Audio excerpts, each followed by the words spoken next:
Crafty Gemini. I post weekly videos right here on my YouTube channel, and after so many of you have asked for it, I'm bringing you a brand new free motion quilting series, and this is video number 1.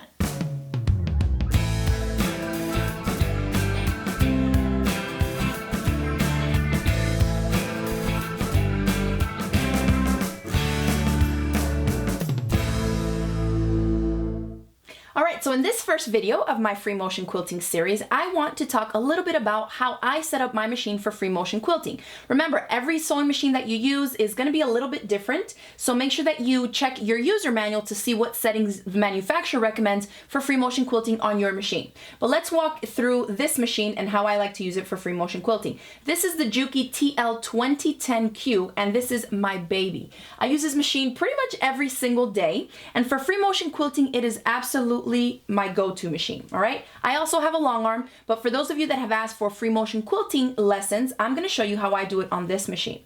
So a few things that we're looking at here is the basic settings. So first of all, this machine allows me to put the feed dogs up or down depending on what I'm working on. Obviously, if I'm piecing a quilt project, I'll have it turned here so that the arrow's pointing to the right. That shows me the feed dogs are up.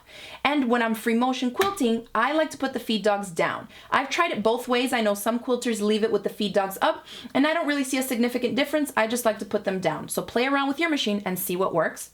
Now the next thing here is speed control. I have a little tortoise and a hare, I'm guessing, right? Because there's a little turtle here for super slow speed, and there's a little rabbit or a hare here for super high speed. For free motion quilting, I usually will have it maybe 3/4 of the way up, and I'm kind of like a speed demon. So if your machine does allow you to play around with the speed settings or speed control on your machine, play around with it. Make it a little bit slower, medium, and high speed and see what works for you. We'll get into that a little bit more on how I like to adjust it as we're working on actual exercises. But today we're just going over the basics. Then we have here our stitch length knob or the selector here. When I'm piecing, I keep it on a 2. And when I'm free motion quilting, I crank it all the way down to a 0 because I don't need length, right? I just need that needle to stay stationary and just go up and down because I'm going to be moving the quilt sandwich around. So move your machine, set the stitch length all the way down to 0, and definitely make sure that you have it set to a straight stitch. This machine model only does straight stitch, which is great. It's a super high powered straight stitch machine. So I just have to move the stitch length to 0. All right. So we have that. And then we also have on this machine a button for needle up, down. And when we get started doing the actual quilt sandwich and how I start with the motions and the exercises that I'll be showing you in future videos, I'll show you exactly how I use that.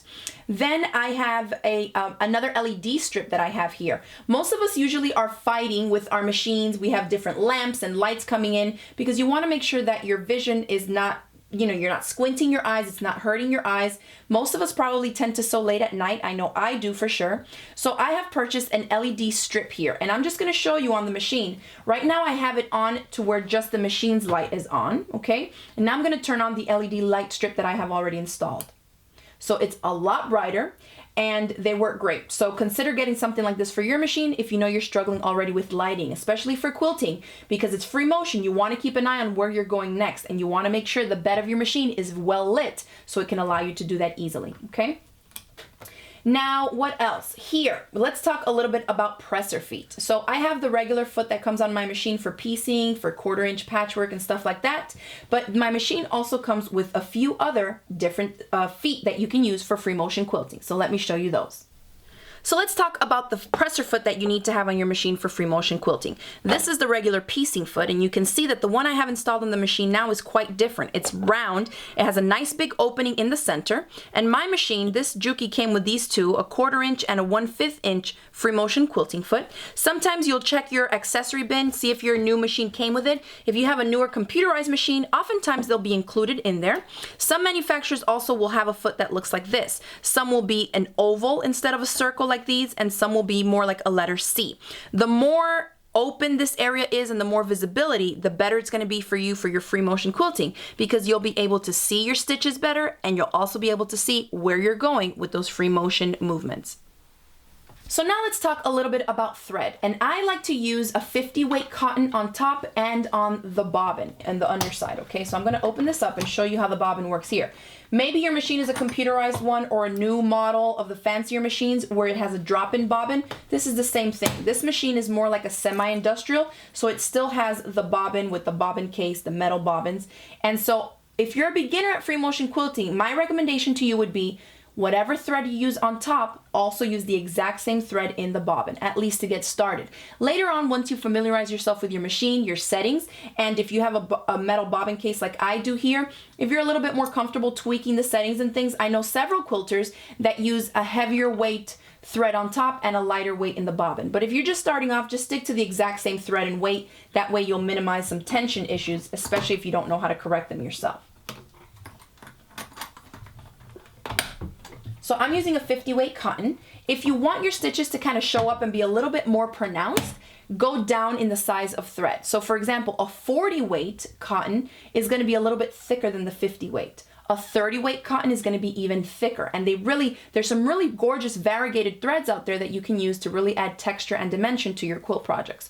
But if you're starting off and you're kind of just going to be experimenting on sample quilt sandwiches like we'll be working on in future videos, go ahead and just use the same thread that you use to piece your quilts with. Remember, the same on top and in the bobbin. Now let's talk a little bit about the extension table on my machine. This machine is nice and big. It has a big throat space here, and it also came with this huge extension table that gives me almost 23 inches from here to here, which is great. If you can get a large extension table, or if you can have your sewing machine inset inside a work desk or a sewing machine table, a big one, then that means you're gonna usually have a lot more space on the outside parts, which is gonna be great. Because if you're thinking about free motion quilting your larger quilt projects, you're gonna need a lot of space because you don't want the weight of that quilt to be dragging on you when you're trying to move it around underneath the presser foot. So if you have an extension table for your machine, go ahead and set it up because we will be using that in our exercises.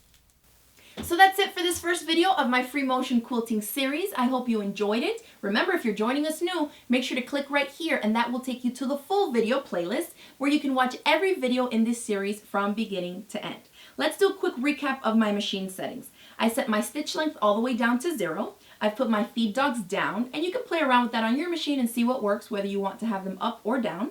I have my stitch speed selected to kind of where I think I like to have it, but we will be making adjustments to that once we start stitching in future videos.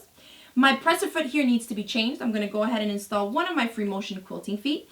And then for the needle, you can use an 80-12 universal in a pinch. You can also use a quilting needle, which they sell them just for this. But whatever you have on hand is going to be great for you just to practice with. And then the last thing was the thread. I'm using a 50 weight cotton on top, and I wound a bobbin with the exact same thread. Aside from that, everything else is pretty much extra. If you have an extension table, that will help. If you can have your machine set down in something, that will help as well. And then any other devices that you like to use, we'll cover that in future videos, but this is pretty much just the basics to get started with free motion quilting. So I hope you enjoyed this video. I hope that you'll get ready to prep your machine for some free motion quilting exercises coming up in future videos. Thanks again for watching, and I'll see you next time.